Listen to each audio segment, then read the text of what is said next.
Hey y'all, happy Sunday and welcome to this week's live Q&A session. This is the portion of the show where we allow YouTube to send out notifications that we're going live.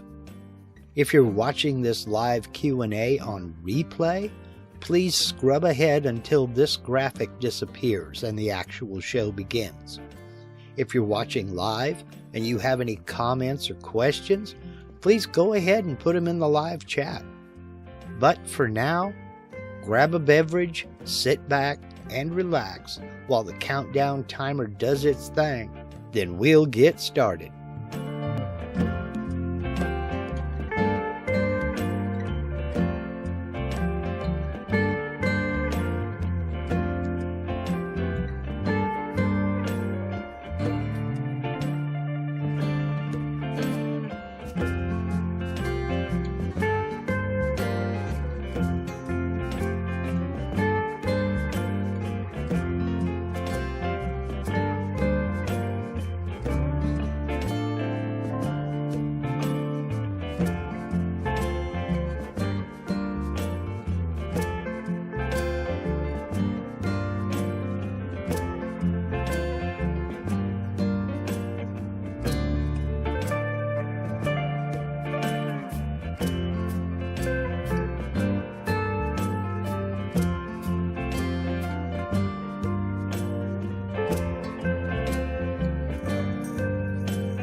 Happy Sunday, everybody. Hope everybody's doing well. Man, it has been a week. It's been an adventure, but it's been fun. And what can we say? Man, thank you for spending part of your Sunday with me. If you are new here, you'll note I do have subscribers only turned on, and that is simply to eliminate all the spam bots and all the trolls and all the internet idiots that like to get in and take over the chat in live streams. You must be subscribed to my channel for 1 day before you can participate in the chat. Subscribing is free. Just click that red subscribe button and it's done. And next week you can participate in the chat. So, um, before we get going today, I know there's one hot question everybody has on their mind. But before we get going, I want to say a special thank you and give a special shout out to my friend Steve over at Harneal Media. Now, some of you get tired of me talking about Steve. Um, I think Steve's the one who gets tired of me talking about him the most, but I'm going to keep going until he tells me to knock it off. If you're even toying with the idea of getting a website, maybe you have products or services you want to offer to the public and you're sick and tired of paying listing fees, or you're tired of this third party site advertising your competition right there on the same page. They're displaying your products or services. Well, there's no better way to do it than with your own website. It gives you control. And the only person I'm ever going to refer anybody to is Steve over at Harneal Media. Now, why is that? Well, number one, he's very good at what he does. I don't know how he does it all, but somehow he manages. So um, I'll leave that. I'll leave that. I don't think the guy sleeps. I really don't. I don't know how he does it, but he does it. He does it very well. Next, he's very competitively priced. So much so, after a few months, you wonder how he gets away with doing it so cheaply. Number three, it's 100% personalized service. When you deal with Harneal Media, you're dealing with Steve. If you have a problem, if you have a question, shoot him a message and he's right there on top of it. And you're talking to Steve, not to some nameless, faceless person in a call center somewhere that you're never going to talk to again. So do yourself a favor. No obligation. Just go over to harnealmedia.com, click on that contact us link, and shoot Steve a message. Tell him what you're looking for. If you're a seasoned veteran and you know how to run a website, he'll handle it. He'll back off and let you handle the front end while he takes care of the back end.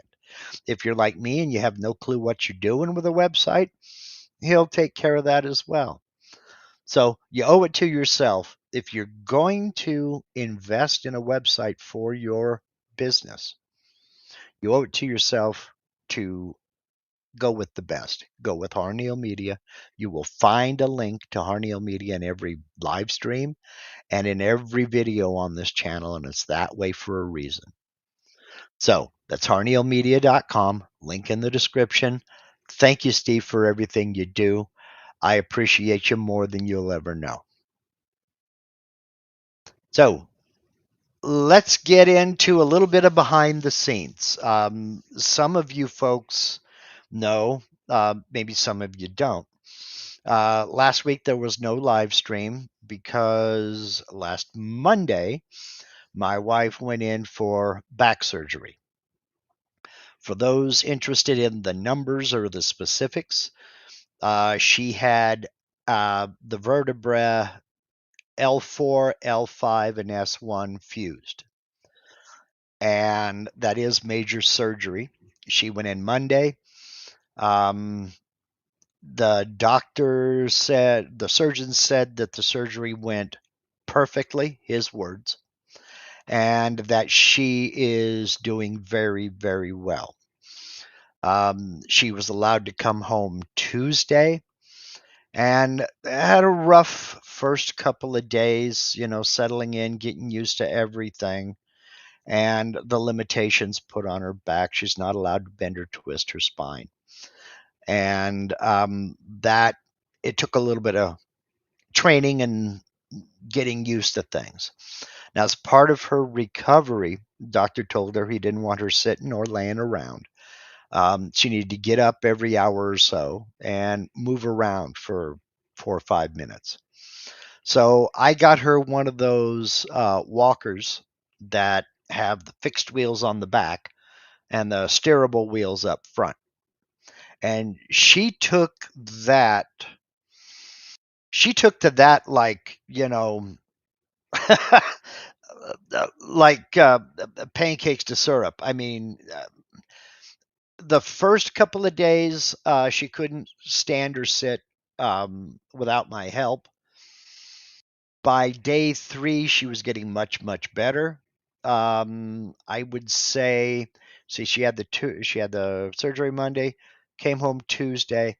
By Friday, she was getting up and sitting down by herself, um, without needing my assistance at all. Um, and she has a new Lazy Boy recliner. It's one of those power lift jobbies that kind of bring her almost to upright position, and she loves that thing, and that helped a lot. But she gets a hold of that walker, and she is hell on wheels. I'm serious. I've had to ask her to kind of slow down a couple of times. Well, she's doing. I mean, the woman is amazing to me. We're talking major surgery, and she kind of shrugged it off like it was, a mosquito bite or something like that. And she's doing better than I ever thought. Today is day 6 out of the hospital. And I mean, I had to get on her a little bit yesterday, gently, because she was walking around without her walker. And um, she is on pain medication and muscle relaxers. They told her she would have muscle spasms, and she does. But she's on pain meds when she needs them. And they do make her a little lightheaded. So I had to get on her about, look, if you're taking your pain meds and your muscle relaxers, use the walker. It's there to help you should you need it. And she understood. And, I see a couple of you guys out there saying that she needs to get a foghorn on that walker. And the only thing I can say is don't encourage her, because I had to remind her that, look, the wheels will not only roll over her toes, they'll roll on mine too. So, work with me. So now I just kind of sit off to the side and I let her go, and she goes, believe me. So thank you, everybody, for all the well wishes and all your prayers. Um, she's doing perfectly, and she'll be back. She'll be back as good as new in no time. The doctor told her about 3 months he didn't want her, lifting or twisting her spine or bending her spine. He wanted everything stand up, sit down at the hips, and she's following those orders. So that leaves me as chief cook and bottle washer, and we're doing well. We're doing very well. So thank you again, everybody, for all of your prayers and well wishes. They're very, very appreciated. Very appreciated. Okay, so let's get back into this. It's taking me a while to get. I had to figure out how to use the Ding Dong software again. It's amazing how fast things kind of just go and leave your brain. So I've got, I think, just one question in the background, and so if you have a question, by all means, please throw it in the chat, and we'll we'll get it taken care of in due course.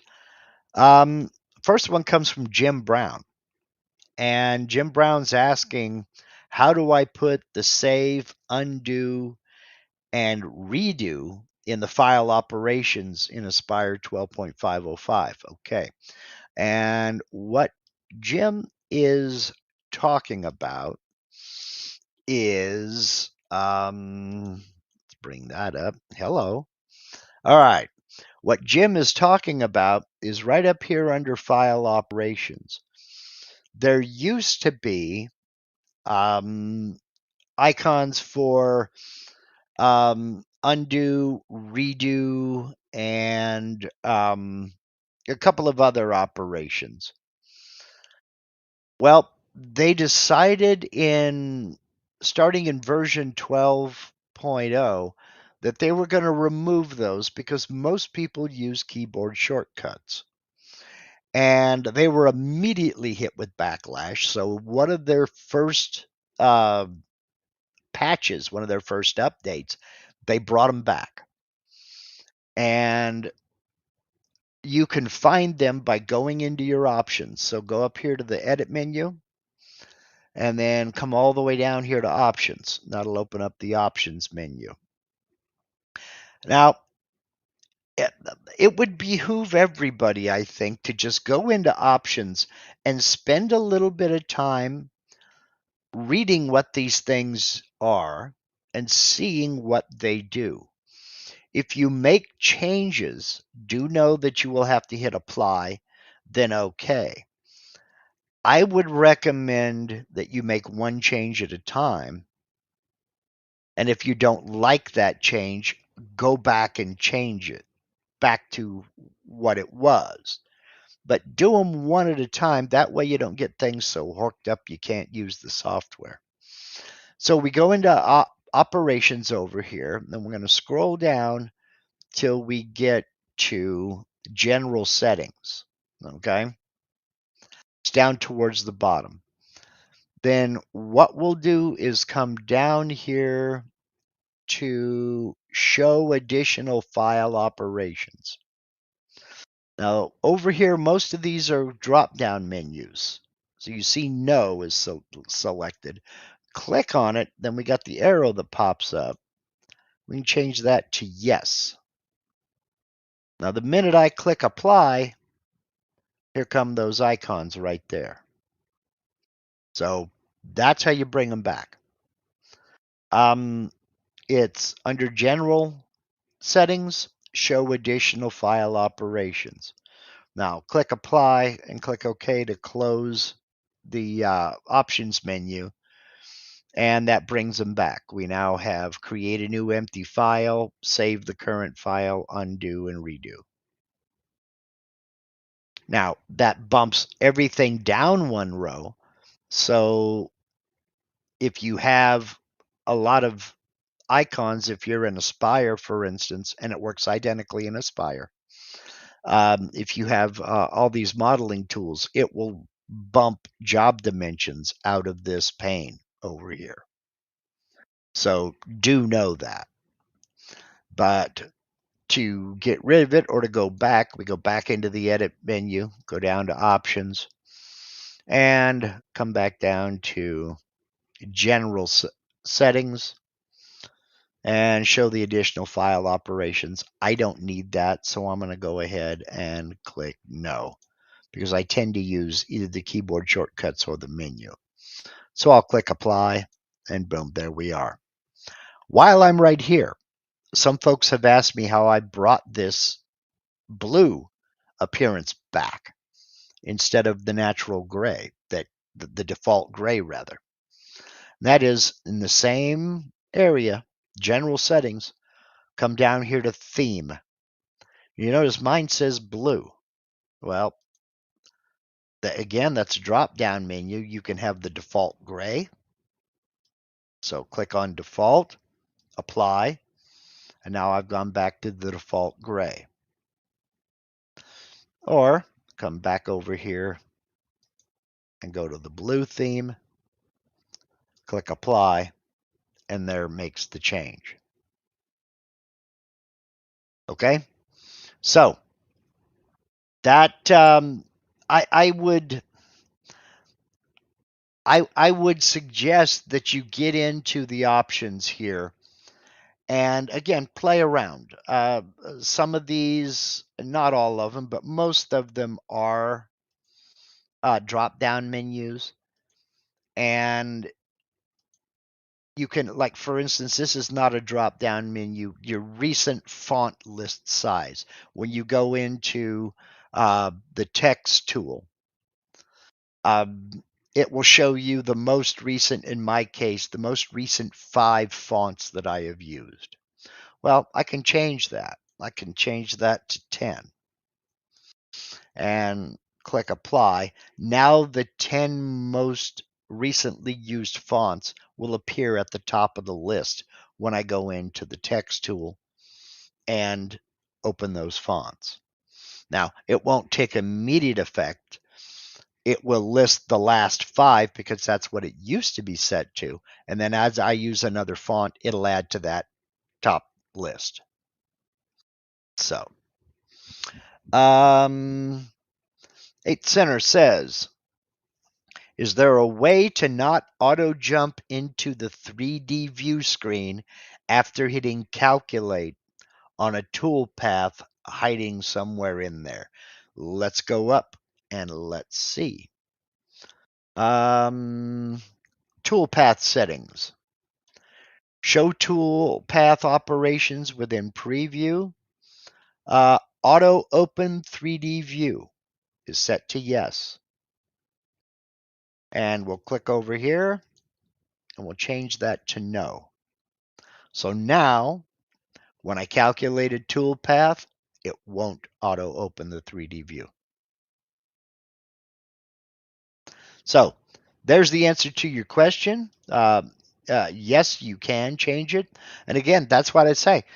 Hop in here and dig around. Hop in here and look around. You may find things that you didn't even know that you could do. For instance, when you're looking at your solid 2D solid preview color out here, when you've calculated a toolpath and you've switched it over to the solid view instead of the wireframe view, you can change that color. You can change your background color in the preview window. You can change a lot of things. Let's see here. Create 2D previews, yes or no. Select sheet when editing the toolpaths, yes or no. There's all kinds of things within the options window, and it's extremely customizable. You'd be amazed at some of the things that you can change. The snap grid color, you can change that. Your guideline color, you can change that. There's all kinds of things going on here. So I'll click apply to apply that 10 most recent fonts. Click OK to get out of there. So the only suggestion that I would make would be, again, change things one at a time, maybe 2. Maybe you'll change your guideline color and you'll change your snap grid color at the same time. But I would only change 1 or 2 things at a time. Like I say, just so you don't get things so confusing you can no longer use it or you can't find it. But I mean, you can change your tab locations from the side to the bottom if you prefer. There's all kinds of customizing. So, Kurt over at Crafty Jan says, before changing option settings, a pro tip before changing option settings is write down or snap a pic of the settings prior to changes, just in case. Yeah, or write down what you're changing, you know, especially if you change more than 1 or 2 settings. And remember, any change you make, you can always go back later and undo that change.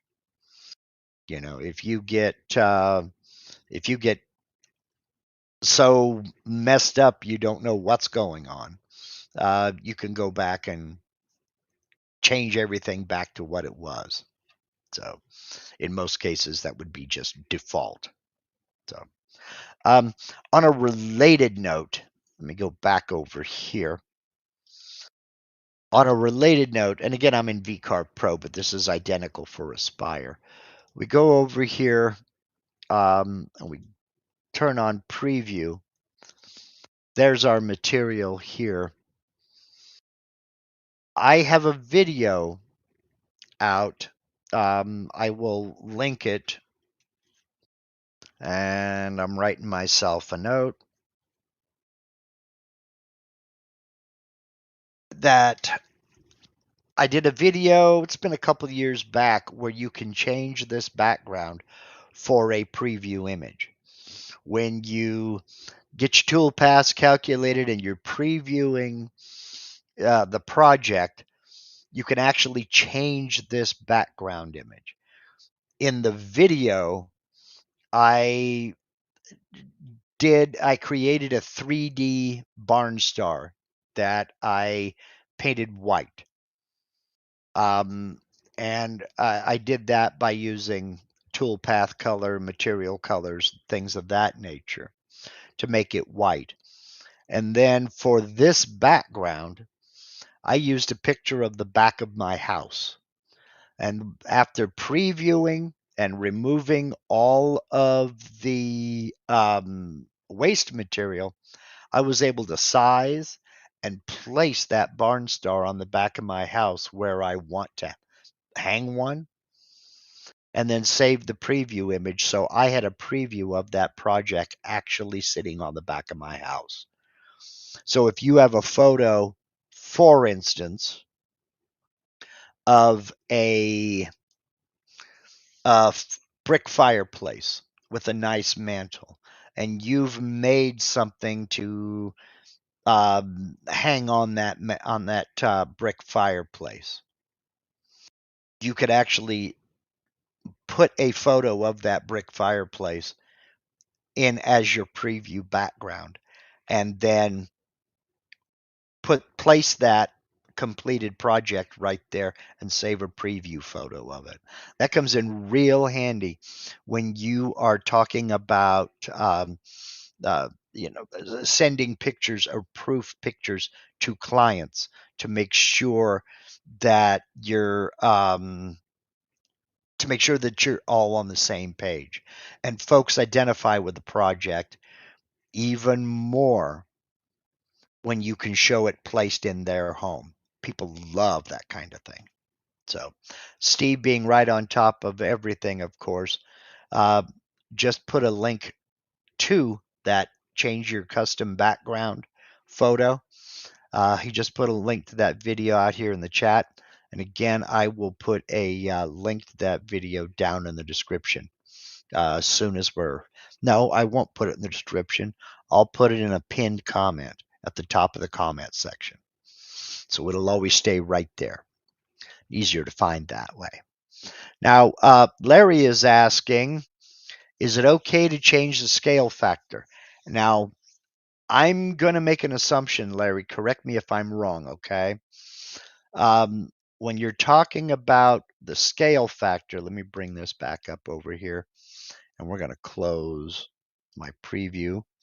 When you're talking about the scale factor, are you talking about, nope, nope, nope, nope, nope, close this, close. Are you talking about here in the file summary, where you have this scale factor here? If you are, yes, by all means, you can change that. And one of the things I did when using, now you'll have to put a check over here. One of the things that I did in using the scale factor was I took the estimated time here, and outside on the machine, when I actually ran the project, I wrote down the elapsed time that it actually took. My controller software, I'm using my hands like you can see it. My software will actually give me the elapsed time that it actually took to run that project. And if it was 4 or 5 different pieces of G code, I just wrote them down and then added it all together and figured out how long it actually took. Then I came back into the software here, and I looked at what the time was that it was estimating, and I just changed this scale factor until the estimated time here was close to the actual time. And my scale factor was 2. So, because there are a lot of variables going on. For instance, if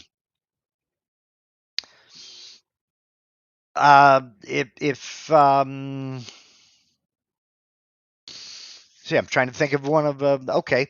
For instance, if you increase your feed rate while the while the G code is, excuse me, actually running, that's going to change the elapsed time. That's going to change your actual cutting time.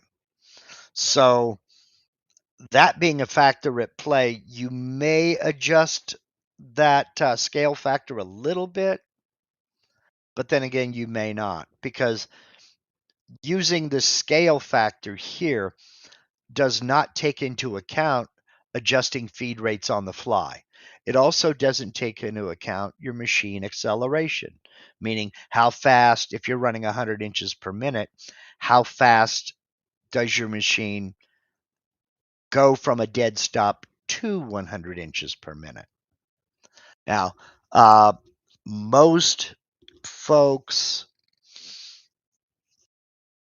most controllers will give you that acceleration factor, but that is something that you'll have to talk with your machine manufacturer about in getting this machine acceleration down here. And notice there's a little caution here. You need to make sure that you've got your machine selected. Okay. So just know that going in. So let's see here. Let me go ahead and close that. And Larry did come back and say, yes, that is what he was asking. Okay. Brooks Martin says you can keep the toolpath menu screen from having to scroll with the options. Show toolpath options with preview. Oh, okay. Well, here we go. Let's take this down, go back over here. And that again is in the options. And we'll go down here to toolpath settings. Show toolpath operations with preview. I've got it set to no. Let's change that to yes. Click apply, then OK. And now let's say we've got this. Well, I'm still having to scroll. So maybe I have to, let's see here. Let me jump over this way and come out of that. And then we'll jump back over. I should have closed that first. Yeah, that's close that. I don't have any toolpath operations here, so let me go back into edit. Oops. Let's see. Let's go back to edit. Go into options. Go down here, toolpath options, sold toolpath option preview auto. Select sheet with editing toolpaths. Next time I drop tool. Drop tool. Pen new toolpath. Let's select go new raster. Toolpath default toolpath setting the active sheet. Okay, well, might have to restart. Yeah, I probably. Okay, we'll close that. And let's see, Tim Keller says just click under the scroll bar. Okay. Let's go back to, let's say, preview and click under the scroll bar.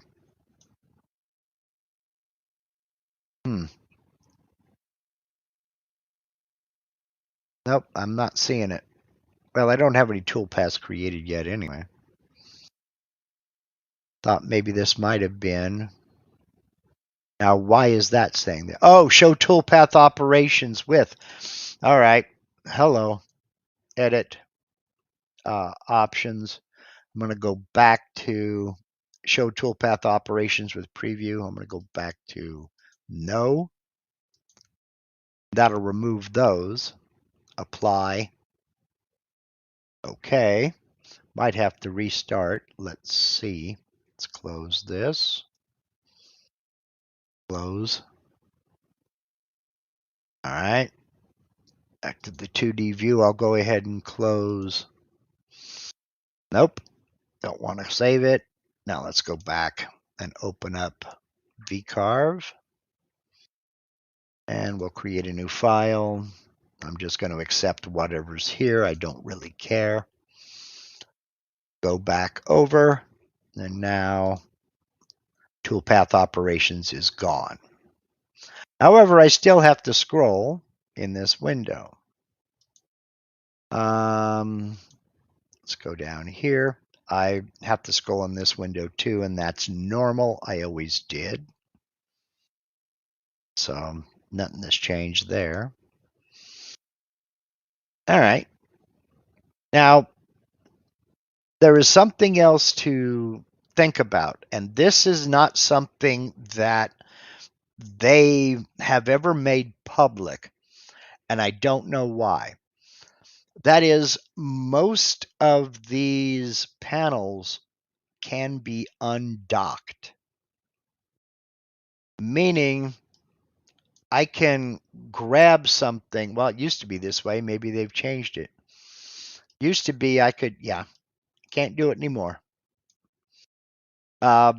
Used to be able to just click on this area over here and drag it out, and it would be a separate pane, separate panel. Let's go over here and nope, not anymore. Okay. All right. Used to be able to take that and undock it. Yeah, there we go. So now I've got design over here. And it doesn't take up the entire thing. I can just place that right there. And in my 2D view, I have a lot more room. Now, the problem with that is, to me, this just gets in the way. So I'll go back over here and see how it snaps back into place. There it goes. So,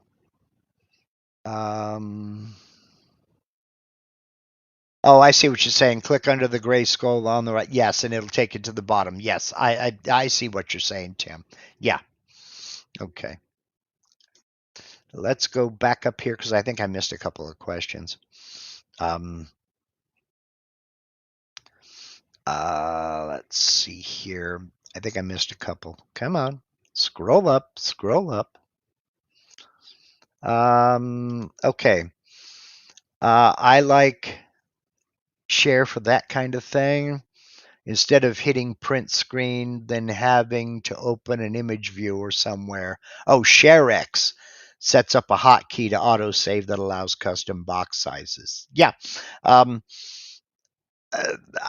not played with ShareX. Let's see, in case anyone does a lot of screenshot saving. I have always done it the way you described it first, and that was using print screen and dragging a box around what I wanted to save or what I wanted to capture. More often than not, it's the entire screen. And then I just open up Paint, do a little bit more editing in Paint, then save it. But yeah, I mean, ShareX, I've not looked at it. I've not checked into it, but it sounds cool. I mean, that might be an app for me to look into. John Thompson suggests make a list of the things you change. So if later you want to change them back, absolutely. And that kind of dovetails in with what Kurt was saying about screen capturing or screen capture or using print screen, to save a list of what you changed, so and what it looked like before you made that change, so you can go back. So, okay, crudely made, one of the better channel names I have seen ever. Good YouTube channel name. I can't seem to find the align objects capability. How do you add that to the design menu? Okay, that is fairly simple. Let's go back over here into VCarve. And again, everything I'm showing you is identical in Aspire and Cut 2D. It's not in the options. It's not where you would think it would be. If you go into the Align tool and click on it, come down here to the very bottom, put a check mark under Show Common Tools on the Design tab. Then when you have that check mark there, you'll have an Align Objects section right here. Okay? If I go in here and I uncheck, then click Close, it's gone. So I tend to use it a lot, so I just put it there because I'm forever centering things. So now it doesn't have the entire list. It just adds the most commonly used icons out here.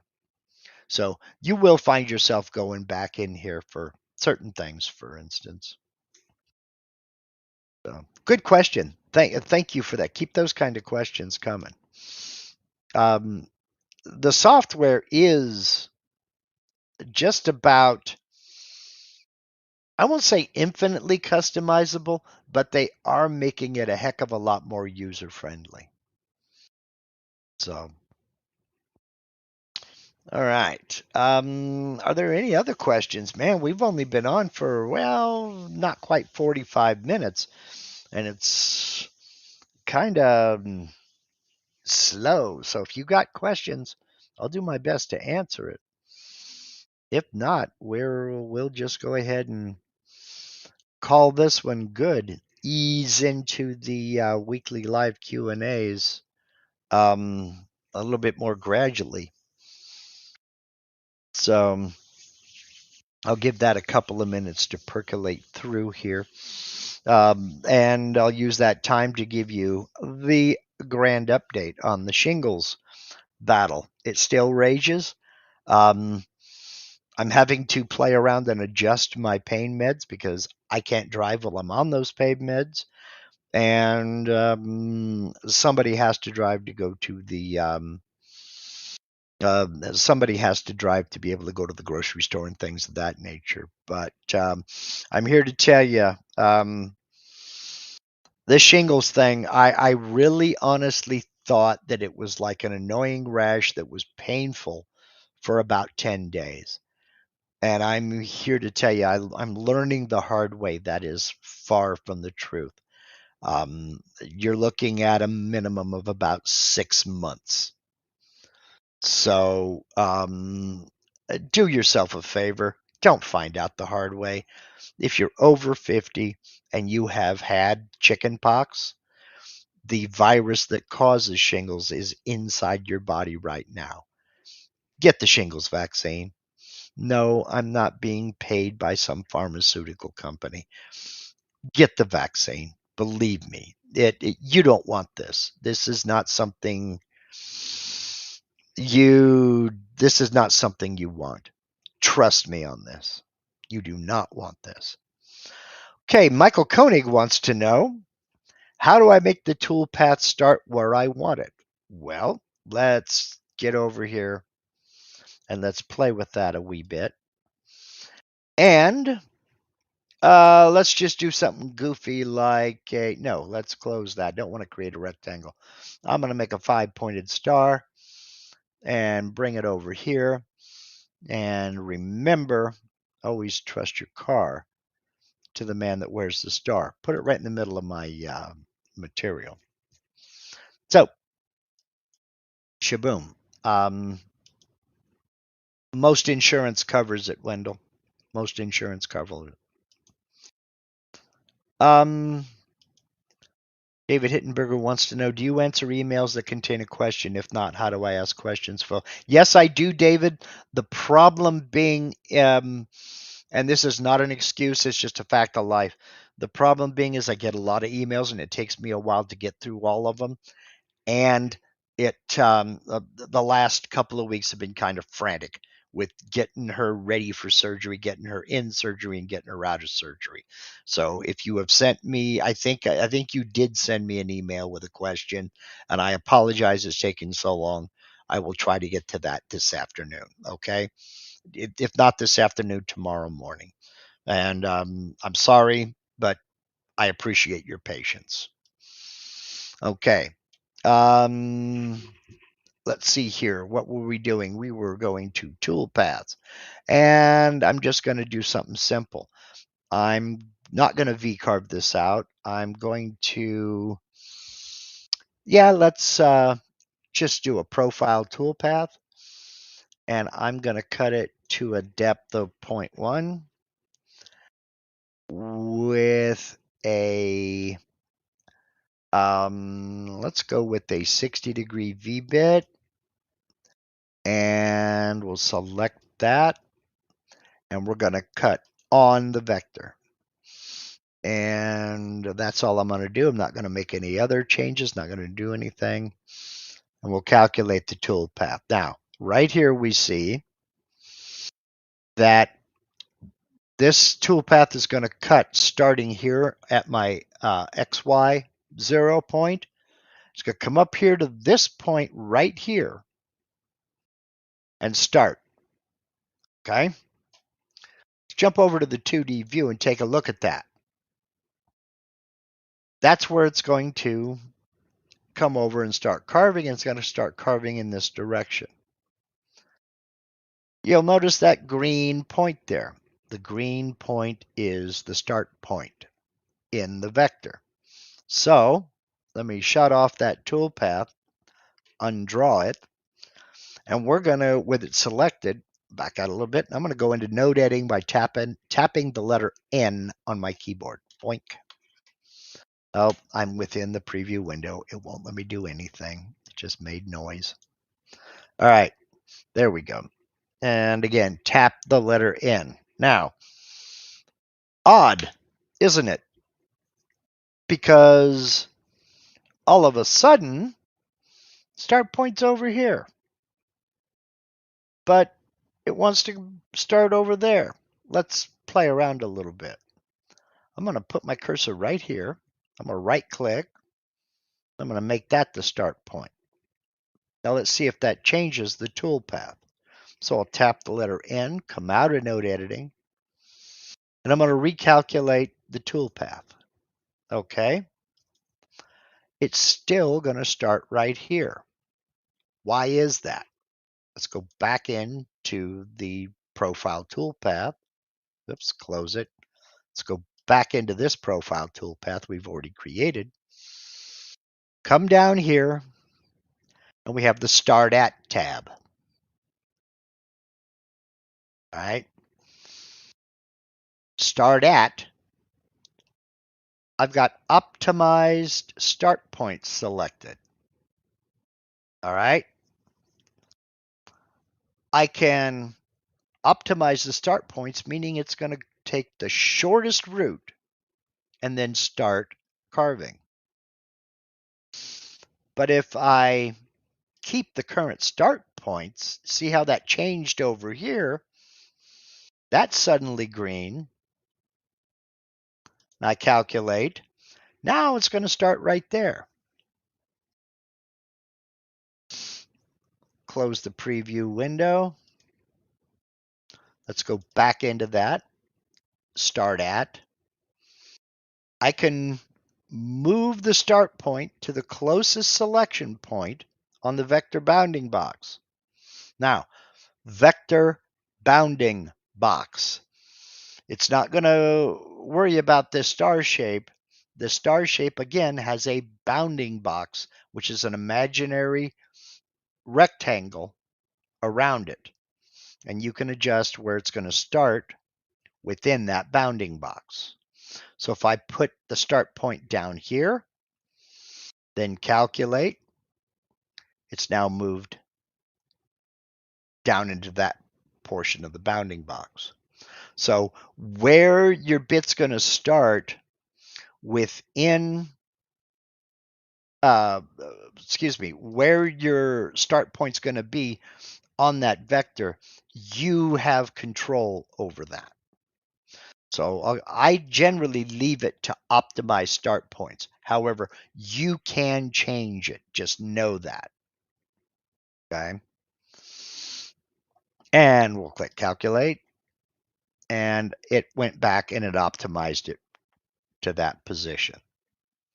Okay. Now, Michael goes further to add, my problem is with an open vector, I select the inside or outside, it seems to start on the wrong side. Okay, very common question. Let's get rid of this.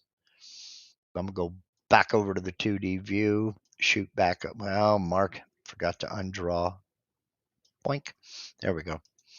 I'll just delete that. Hello, I say, I'll just delete that. There we go. And let's see. I'll draw an open vector starting up here, coming down, stop, spacebar, and I'll draw one, oops, going this way, go, spacebar, and I'll draw another one going up, spacebar. Okay, now, one of the changes they made in version 12 was when you draw an open vector, you'll notice this black dot here. When you even select, you'll notice the black dot. That is your start point. You don't even have to go into node editing to figure out where your start point is. See, start point up here. This is where the vector was started from and was drawn down in this direction to the end point here. We can confirm that by tapping the letter N, and we see the green start point up here, and there's an arrow indicating which direction the vector was drawn. Okay, same thing over here, and same thing over here. Now, I'll come out of node editing by tapping the letter N again. And with this one selected, let's go over here. And we're going to use this profile toolpath. I'll just double click on it. Okay. I'm going to select that vector. There's my start point. And I'm going to machine outside, but notice to the right. Okay. There's the start point. The way this was explained to me, Michael, is imagine yourself standing on that start point, looking in the direction it was drawn. So you're standing here and you're looking there. If I select this option under machine vectors, it's going to carve to the right of that vector. If I select the inside, it's going to draw to the left of that vector. Okay? And if I select on, it's going to put the center of the bit right on that vector. It's going to follow it that way. And the same thing over here. If I select the inside, imagine standing right here, looking that direction, it's going to carve to this side of the vector. If I select this, it's going to carve to the right side of the vector. So consider this inside and outside for closed vectors, left and right for open vectors. Okay, same thing over here. If I select this one, I'm standing here looking down. This is the left, this is the right. So if I select outside right for all of these vectors, hold down shift, dummy, there you go. And I calculate. Selected vectors contain groups or multiple open vectors. These would be cut as individual contours and not as a single contour. Okay? Meaning I have several open vectors. They're going to be cut as a single vector. To machine these open contours as one, they must first be joined together using the join form. Would you like to continue creating a toolpath or cancel? I click OK to create the toolpath, meaning what this is going to do, it's not going to use the right or left, whichever, and apply it to all of them.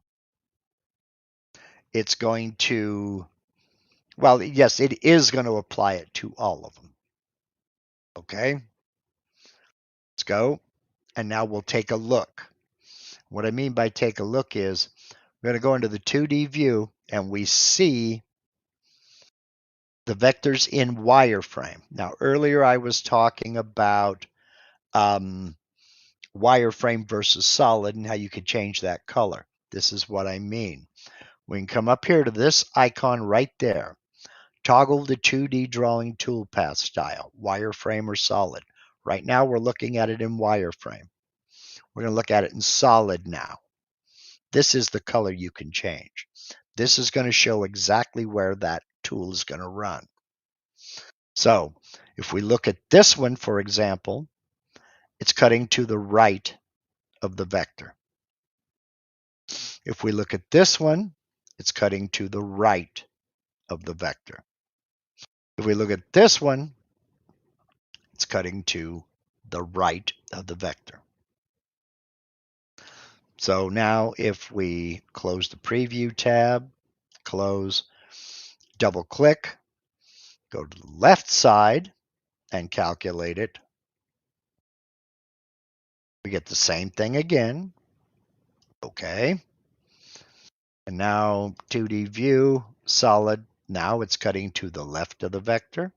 It's cutting to the left of the vector. It's cutting left to the vector. What that error message is telling us is if we want our bit to cut to, for instance, we got this intersection right here. If we want this bit to cut this way and then cut this way on this side of the vector, we have to join them to get them to cut the same direction. The error message is it's not an error message, it's an info message telling us that they're not going to cut that way, that this is going to be cut to this side of the vector and this is going to be cut to this side of the vector. Now, I don't know if that helps you or not, Michael, but that's the easy way to think of this, is take a look at the start point on that vector and imagine standing on it, looking in the direction that it was drawn in. And we're looking in this direction. When I say inside, it's cutting to the left, as indicated here. So I hope that helps. And again, something else that a lot of folks don't know about is here in the 2D view, this selection right here, because that's the default. That's what you're going to see. You have to come in here and change that so you can get a solid view of where that bit is actually going to make the cut. So if you want them to cut in different directions, you'll have to make more than one toolpath. So if these are cutting in the correct way, this is exactly how I want this to cut, but I want this one to cut to this side, I'll have to make a separate toolpath for this vector. Okay. So now there were a couple of other questions up here real quick. Let me see if I can get to them. Um, da, da, da, da, da, da, da. All right. Is there a way to edit one thing in multiple tool paths? Hmm. Um, can you elaborate on that? For instance, if you have multiple profile tool paths, can you edit one thing and apply that to multiple tool paths? Or are you thinking more along the lines of you've got a profile, then a V-carve, then a molding tool path? Is there a way to edit one thing in all of those? If that's the case, no. And I don't think you can edit, let's say, bit size. You've decided you're not going to use a 1/4 inch end mill, you're going to use a 1/2 inch end mill.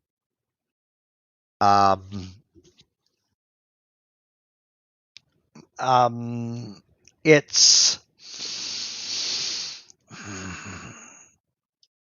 okay. Multiple tool paths of the same type, e.g., profile, changing the depth or speed, etc. Um, not the depth.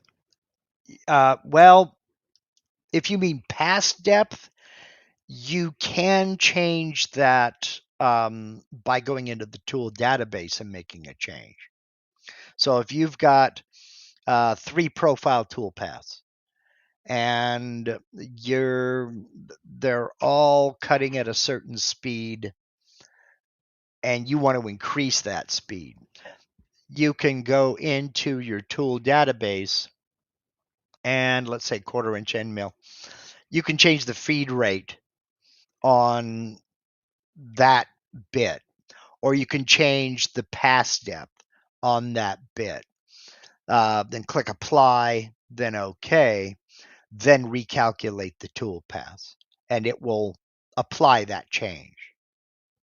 So if you had your, let's see here, I tried going through the database, but it seemed to change to a middle difference rather than taking on the new settings. Really? That's odd. Now, in that toolpath, did you make any changes here using the edit button? Because any change you make in the edit button here will apply to that toolpath, no matter what your tool database says. So if you, like I got a path depth here of 0.2 for this particular V bit, if I change it, yes, maybe this is because I also edited the toolpath details. Yes, that is why. That is why. Because the editing is going to take precedence over what the tool database says. So that's exactly it.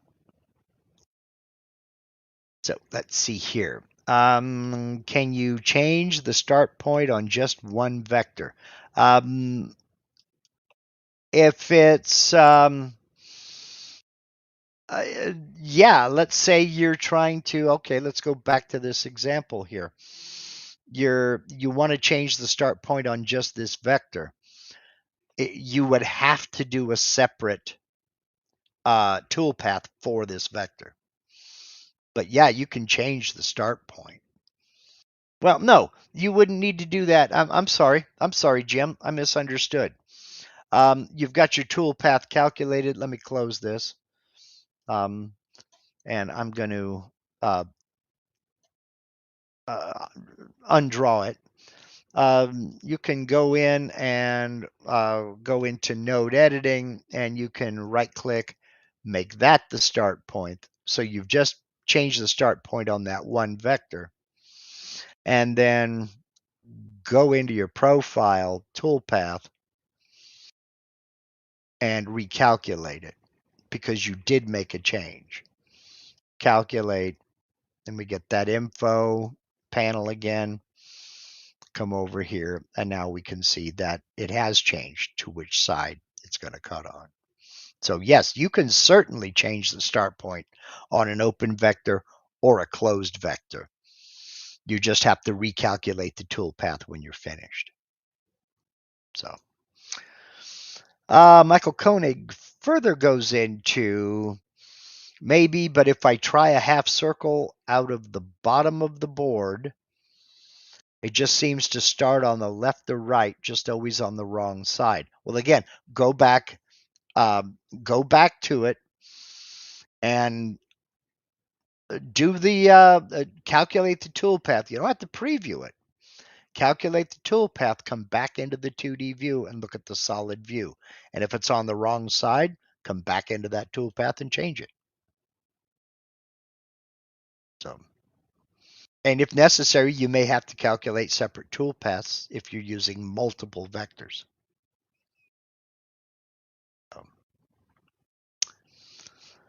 Let's see if there were any others.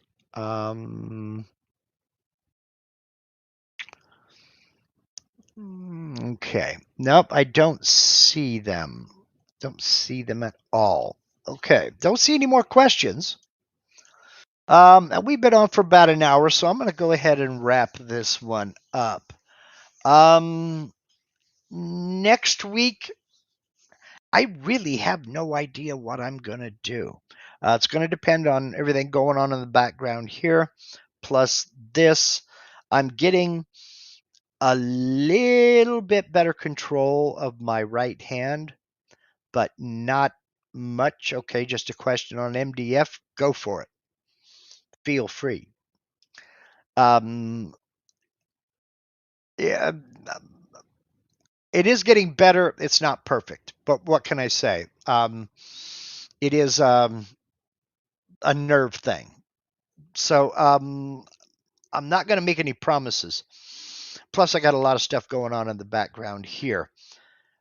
We may do another open live Q&A, but I'm going to try to have a topic next week. So if you have a suggestion for a topic you'd like to see next Sunday to get in and talk about either VCarve or Aspire or whatever, by all means, put it in the comments. Don't throw it in the chat here. Put it in the comments. After this live stream is finished, the comment section opens up. I get my ideas from y'all. So if I don't know what you want to see, I'm kind of stuck and I'm tap dancing up here. And yes, I'm a dancing monkey, but I need to know what tune. So,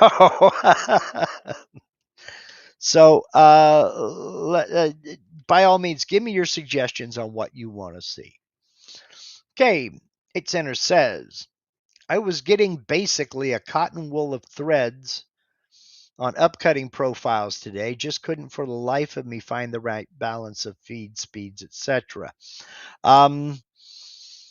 Generally speaking, MDF, you were upcutting. If you have the option to use a downcut bit, that's better. But remember, not all MDF is created equal. There are varying grades of MDF, and I don't mean medium density versus high density versus lightweight MDF. I don't mean that. I mean certain manufacturers, to be frank, they just make crap. It pains me to say it, but the MDF that I get from my normal hardwood supplier, it's really rotten stuff. I get better luck with MDF that I get from the home center store. And I don't know why that is. It's just the manufacturer. I don't like that stuff. And yes, I mean quality and different inclusions. Maybe it's their bonding process. Maybe they don't leave it in the press long enough. Maybe they leave it too long. Maybe it's the resins that they use. Maybe they're relying too much on the lignin that's natural in the wood and they're not adding any resins. There are a million variables it could be, but some manufacturers, it just, and if you make a million of anything, you're going to get some clunkers. All right. You're going to get bad batches. But it's been consistent over the course of about 8 years now that if I get a sheet of MDF from my hardwood supplier, I'm going to hate it. So I've just quit doing it. I just go to my home center. So if maybe it's not me, then somewhat reassured. It may very well not be you. You may be doing everything 100% right. But there's a lot of variables in there. You mentioned feeds and speeds. There's also the bit you're using. How old is it? Is it nice and sharp? Is there a nick in it somewhere? Are you running too fast to spindle RPM, or are you optimizing that RPM versus your feed rate so you're getting chips, um, not sawdust? Um, it's really hard saying because there are so many variables. But do know that not all MDF is created equally. I get real good, and I know you're in the UK. You're not in the US, so I don't know. I get real good results with MDF made by the company is Roseburg Products, but I don't know if they ship to where you're at, and I wouldn't want to ship a sheet of MDF, and I don't know who the manufacturer is of the MDF that you're getting. But Roseburg products and Columbia products, I get very good results with. Anything else, it's kind of just guess because I really don't know. Sargon says that outdoor MDF is very good. If you're talking about the samples that I recommended to folks a couple of years back, that's made by Roseburg, and yes, it is. It's a weather resistant MDF, and it is very good quality. I've cut a few things out of it, and it does cut nice and clean. Give a very nice finish. So, so okay, I'm going to go ahead and wrap this up. Channel members, tomorrow, members only live stream. It's going to be kind of a catch up show. You know what's been going on. We didn't do a members only live stream last week, and I've got a ton, not quite a metric ton, but close to a metric ton of your project pictures that you've sent me. So what we'll do is we'll do kind of an open Q&A. So if there's anything you want me to do a deep dive into, tomorrow's your chance. Um, you can let me know in an email, or you can let me know if you're part of the super secret Facebook live chat, or just tomorrow evening. But we're going to go through your pictures that you've sent me, and we'll see how long that takes because I've got a bunch of pictures. And if you have a picture that you want to send me, you know where to find my email address. Now, if you don't know what the heck I'm talking about, or if you'd like some information for becoming a channel member, we got a great group of people and we'd love to have you aboard. Just right down below this video panel somewhere, you're going to see a button that says join. Now go ahead and click that button. You're not joining anything. You're still under no obligation at all. But click that join button and another video will pop up and play. They'll tell you all about channel membership and you can make your decision from there. So that's tomorrow night, 5:30 Pacific, 8:30 Eastern for the members only live stream. And then we'll play catch up and go from there. So next week I will try to have a topic. I guess that's about everything. Again, I want to thank you all for all of your prayers and your good wishes to me and to my wife, Linda, especially. Some of you folks have become almost like family, and I appreciate you more than you'll ever know. So, from me, from her through me, thank you very much. We really appreciate it. So, until next week, remember if you're new here, you need to be a subscriber to my channel for at least 1 day before you can participate in the chat. So, hit that subscribe button. Don't forget to give me a thumbs up on the way out. I will get this link put in a pinned comment right now. And Mr. Hittenberg, I will get to your email this afternoon or tomorrow morning. Thank you very much, and y'all take care.